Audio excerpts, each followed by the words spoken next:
எப்பா, தயவு செய்து படியில நிக்காதீங்கப்பா, உங்க கால்ல விழுந்து கேக்குறேன்.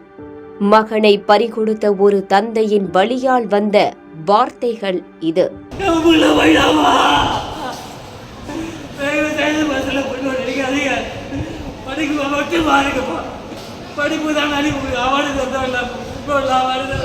மாணவர்களின் காலில் விழுந்து அழும் இந்த காட்சிகள் நம் இதயத்தை நொறுக்கிவிட்டுதான் செல்கிறது.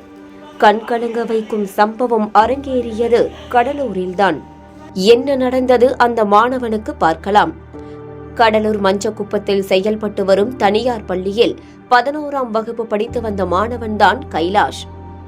தேவனாம்பட்டினம் பகுதியை சேர்ந்த கைலாஷ் நேற்று முன்தினம் பள்ளியிலிருந்து வீடு திரும்பும் போது பேருந்து படியில் தொங்கியபடி வந்துள்ளார். ஒரு கட்டத்தில் கைலாஷின் கை வலிக்கவே வலி தாங்க முடியாமல் கையை விட்டுள்ளார். இதில் நிலை தடுமாறி கீழே விழுந்த கைலாஷின் தலையில் பேருந்து ஏறி சம்பவ இடத்திலேயே பரிதாபமாக உயிரிழந்தார்.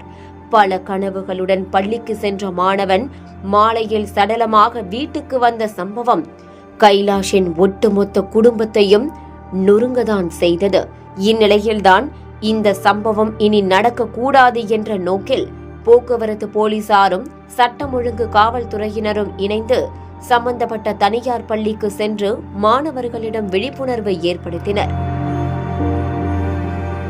உயிரிழந்த மாணவர் கைலாஷின் புகைப்படத்திற்கு மாணவர்கள் மற்றும் போலீசார் மலர் தூவி கண்ணீருடன் அஞ்சலி செலுத்தினர். அப்போது அங்கிருந்த மொத்த நபர்களையும் கண்கலங்க வைத்த சம்பவம் அரங்கேறியது. உயிரிழந்த கைலாஷின் தந்தை அங்கிருந்த பள்ளி மாணவர்களுக்கு அறிவுரை வழங்க முயன்ற போது மகன் இறந்த துக்கத்தில் பேச்சு வராததால் கதறி எழுத சம்பவம் காண்போரையும் கண்கலங்க செய்தது. நீண்ட நேரம் கண்ணீர் விட்ட கைலாஷின் தந்தை சிறிது நேரம் கழித்து மாணவர்களிடம் பேசத் தொடங்கினார்.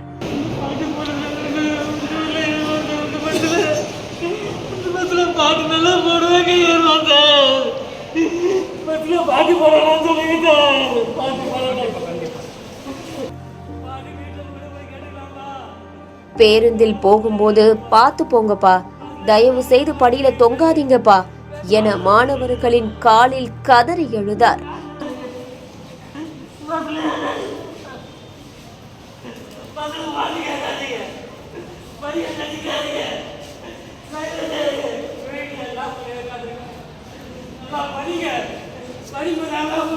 இதனை பார்த்துக் கொண்டிருந்த மாணவர்களும் கண்கலங்கிதான் போய் நின்றனர்.